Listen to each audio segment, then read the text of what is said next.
what you thought was going to happen when you guys got in there? Pretty dominant performance from you. I thought I was going to be more, precise on my feet, but he was a heck of an opponent. He came out ready to go. And that's all I can ask for an opponent. It had me on my P's and Q's, and I just went back to the drawing board. And I know a lot of people have tagged you as a prospect, next big thing. Do you feel like tonight you proved you're a contender in this division, that you're ready to take that next step up, take those big name matchups from here on out? Yeah, absolutely. Beating a champion from another organization, that just shows what I'm capable of in 8 fights now. So sky's the limit for me. I just still got to get back to the drawing board, get back to practice, get back on the consistent grind, because what's going on right now, you never know what can happen tomorrow. And I know this certainly is not a bad problem to have, but I'm sure you're advancing your other areas of your game too beyond what we saw tonight. So is there part of you that when you go out there, you're like, oh, I kind of almost want to be able to practice that? Or, Absolutely, man. You hit it right on the nose. Honestly, I was like, he's 24 years old. I haven't fought nobody that young before. So I was like, okay, this is going to be probably a Muay Thai fight. But, he was strong, very compact, and he came out just swinging. I haven't really had a performer do that to me in pretty much all my fights. So, I did what I could for the fans, and I summed up the win. You had that crazy storied college career for wrestling, and you've carried it over into MMA. I mean, where do you think your MMA wrestling matches up with the rest of the welterweight division? I'm assuming you think you're right at the top of that list, right? Absolutely. At the welterweight division, I feel, my resume speaks for itself, and pretty much all my fights, you can see I have a pretty nice takedown, but that does not dictate the whole fight. I still got to work on a lot of stuff, and I'm sure that, everybody's going to be watching this film and to see what, my mistakes are. But, at the end of the day, it's still a fight. And so where do you go from here? You're trying to get back in there sooner rather than later, take some time off? What are you thinking there? There's some things I still want to accomplish in life, like I was saying on my last interviews, but, I'm a training wreck. All I do is train 24/7. I'm around one of the best coaches in the world. We got one of the best prospects, 17-0, 16-0, whatever his record is, AJ McKee. So, sky's the limit for me. I know I got to get back in that practice room. Thanks, man. Santiago. Hi, Joey. Congratulations on a very dominant performance. Your takedowns were so impressive to see, and I thought the one judge who scored it 30-26 had it correct. Did you feel it as well, that you scored at least 1-10-8 round during that fight? Oh, man, honestly, I didn't even hear the scoreboards. I was just so concerned about my performance. That's one thing about me. I try to put on a heck of a show for the crowd. And I really didn't want to do that much takedowns. I tried to work a couple of head kicks in there, but, I am happy with the way they did score it. I did take over all the rounds, and, I did land us a couple of good blows on the bottom. I think I was rocking him a lot on the bottom. He felt those. Yeah, definitely. Some very special people have come from Compton. How proud are you to have such an amazing city behind you? Oh, man, that's a heck of a question. I'm thankful to answer that. It's tremendous, because all I try to do is put on for the inner city kids and let them know that dreams do come true, and people are watching you if you're willing to work for it. And that's what all I'm about. It's just, whatever you believe in, you can achieve, and yeah, I'm really proud of my performance and putting it on for the city of Compton. Thank you. Keith. Hey, Joe, it's Keith Schillen from Sherdog. Congratulations on the victory, and also being a role model to those kids is pretty great accomplishment. You just talked to Nolan, and you mentioned, your resume speaks for itself in wrestling. You're one of the best wrestlers in the history of collegiate wrestling. But you know how it is when you come in D2, the D1 guys always look down at you and say, oh, it's D2. It's not that big of an accomplishment. But we've seen so many D2 wrestlers do so well in MMA. I mean, Kamaru Usman, D2, champion in the UFC. John Jones was a junior college wrestler. He's, champion of the UFC. Do you think this is your chance to show those, that long rivalry with these wrestlers, that you are the best guy in the world?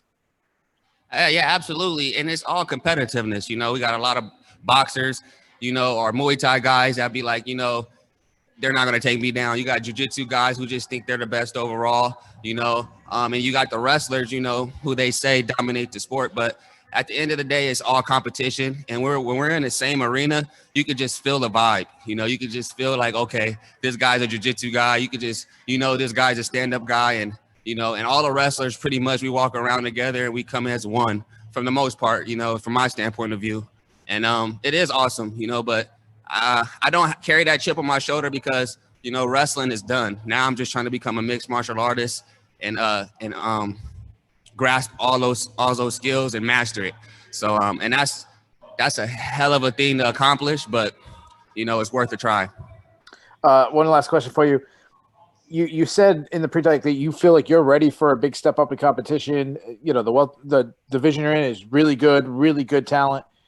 Any chance you actually asked for someone specifically? I don't really call out names. Reason being is because, I have a donut next to my record. So they know that, I'm a force to be reckoned with. And if I just keep working at it and training in the gym and stand next to my support team, I'll get that top contender automatically. I just got to keep that zero going and keep my wins going. Jay Anderson.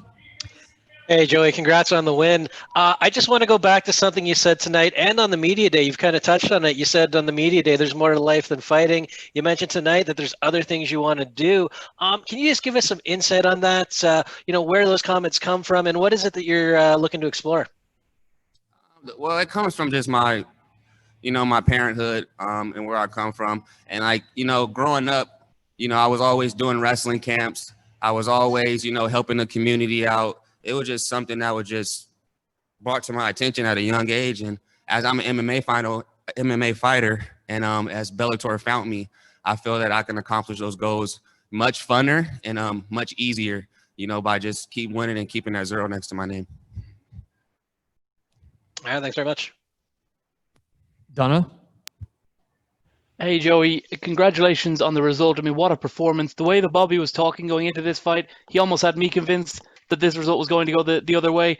But when you got in there with him, it was never really in any doubt. But he gave you some challenges in there in terms of it never looked like he was going to give up and let you finish him. Yeah. Like I said, he proved some things to me I didn't think he can do by just keeping his pace. He kept the pace the whole fight. Even when I took him down, he was just talking to me the whole fight, talking to the referee. And to me, that was just like, wow, okay, this guy came in shape and he's a real professional. So I respect him to the fullest. He'll always be remembered in my book. But then again, he showed pretty much nothing he can do with me. I dominated every area. I landed a couple of kicks. I landed a couple of jabs and I took him down and I held him down pretty much every area in the cage. Like we were not in the middle. So it just shows what I can do in total of dominance. And when I'm ready to control somebody and how I kept composed. I'm very happy with my performance with a former champ. I know you don't like to call out names, but Yaroslav Amosov just took an O from another ex-wrestler in your division in Logan Storley. Are you interested in getting it with him? He's I've been watching him and he's, a heck of an opponent, but, that's up to Bellator. Me, I'm going to celebrate this win and I'm going to get back to my family because it's been a long journey due to what's going on with the virus and stuff. So, and a long camp. So, whatever Bellator wants me to do, I'm willing to do it. Last one, Felipe. Yep. Hi, Joey. Nice to meet you, man. I work at the fight site and my boss is Edward Gallo. He helped you wrote your book from Compton to Cleveland. So it was nice to see you perform tonight. He told me in earlier interviews, your goal is always to not take damage in your career, like GSP kind of, to always dominate the fight. Would you say that your opponent, who was very dangerous, was a good test for you tonight, as he's very dangerous, but you barely get hit once? Absolutely. He was very tough, and he came out on all his P's and Q's. He was just ready, and I could just tell by the whole week we were here in the Mohegan Sun, and how he was just, he was just a very awkward dude to be around. He was just always next to me during the fights or during like weigh-ins or during like our little testing and stuff like that. And, I could just tell that he was just super pumped to challenge me, and that's all I can ask for as a contender. And it was just exciting to get that win. All right. Thanks a lot, Joey. Congrats.